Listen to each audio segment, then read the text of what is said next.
Oval stadium వేదికగా జరిగిన series decider మ్యాచ్‌లో టీమిండియా అద్భుతాన్ని సృష్టించింది. దాదాపు గెలుపు కష్టమనుకున్న ఐదో టెస్ట్‌లో అద్భుతంగా పోరాడి విజయాన్ని సాధించింది. చివరి వరకు నరాలు తెగే ఉత్కంఠభరిత మ్యాచ్‌లో ఇంగ్లాండ్‌ను టీమిండియా 6 పరుగుల తేడాతో చిత్తు చేసి సిరీస్‌ను 2-2తో ఈక్వల్ చేసింది. ఈ మ్యాచ్ ఓటమితో ఇంగ్లాండ్ ఓవల్‌లో చేజింగ్‌లో 123 ఏళ్ల రికార్డును బ్రేక్ చేయలేకపోయింది. 2018 తర్వాత ఇంగ్లాండ్ తన హోమ్ గ్రౌండ్‌లో ఇండియాపై టెస్ట్ సిరీస్‌ను విన్ అవ్వలేదు.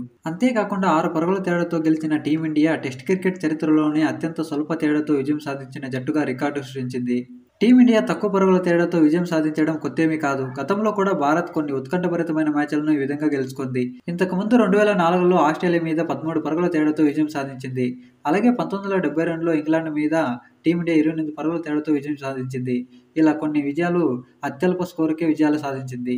అంతేకాకుండా 77 ఏళ్ల తర్వాత 5 టెస్టుల మ్యాచ్ల సిరీస్‌లో చివరి మ్యాచ్‌ని విదేశీ గడ్డపై గెలవడం టీమిండియా జట్టు చరిత్రలో ఇదే మొదటిసారి.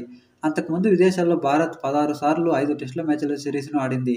కానీ చివరి టెస్టు మ్యాచ్‌లో విజయం సాధించలేకపోయింది. ఈసారి భారత ఆటగాళ్లు అద్భుతమైన ప్రదర్శనతో చరిత్ర సృష్టించారు.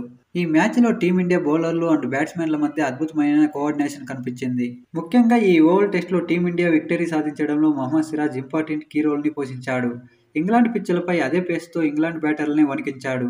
మొదటి ఇన్నింగ్స్‌లో 4 వికెట్లు తీసి భారీ టార్గెట్‌ను అడ్డుకున్న సిరాజ్ రెండో ఇన్నింగ్స్‌లో 5 వికెట్లు పడగొట్టి ఇంగ్లాండ్‌కు దిమ్మ తిరిగే షాకిచ్చాడు. హ్యారీ బ్రూక్ క్యాచ్ వల్ల విమర్శలు ఎదుర్కొన్న సిరాజ్ ఈరోజు మంచి బౌలింగ్‌తో హీరో అయిపోయాడు.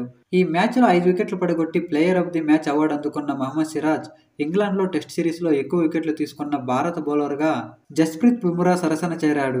బుమ్రా 2021-2022లో ఇంగ్లాండ్‌లో టెస్ట్ సిరీస్‌లో 23 వికెట్లను తీసుకున్నాడు. ఇప్పుడు సిరాజ్ 23 వికెట్లు తీసుకున్నాడు. వీళ్ళిద్దరి తర్వాత భువనేశ్వర్ కుమార్ 2014లో 19 వికెట్లను తీసుకున్నాడు. ఇక ఈ విక్టరీ విషయం పక్కన పెడితే ఇంగ్లాండ్ క్రికెటర్ క్రిస్ వోక్స్ చేసిన ధైర్యానికి హ్యాట్స్ ఆఫ్ అని చెప్పాలి. ఎందుకంటే మొదటి రోజు ఫీల్డింగ్ చేస్తున్నప్పుడు క్రిస్ వోక్స్‌కి గాయమైంది. దీంతో England and Wales cricket board కూడా అతన్ని 5వ టెస్ట్ నుంచి తప్పించింది. ఇలాంటి పరిస్థితుల్లో క్రిస్ వోక్స్ క్రీజులోకి వచ్చే పరిస్థితి లేదు. కానీ వచ్చి నిలిచాడు. ఎడమ భుజానికి గాయమైనా పట్టీ వేసుకుని వచ్చి తన తోటి బ్యాటర్‌కి ఆత్మవిశ్వాసాన్ని నింపాడు. ఈ పని చేసిన క్రిస్ వోక్స్‌కి అభిమానులు కూడా లేచి నిలబడి మరీ చప్పట్లు కొట్టారు. తన తోటి బ్యాటర్ అయిన అట్కిన్సన్ కూడా క్రిస్ వోక్స్‌ను ఏమాత్రం కష్టపెట్టలేదు. క్రిస్ వోక్స్ ఒక్క బంతి ఎదుర్కొనే పరిస్థితి రాకుండా తానే బ్యాటింగ్ చేశాడు. ఇకపోతే 5 మ్యాచ్ల టెస్ట్ సిరీస్‌ను సమం చేసిన టీమిండియా వరల్డ్ టెస్ట్ ఛాంపియన్‌షిప్‌లో 3వ స్థానానికి దూసుకెళ్లింది.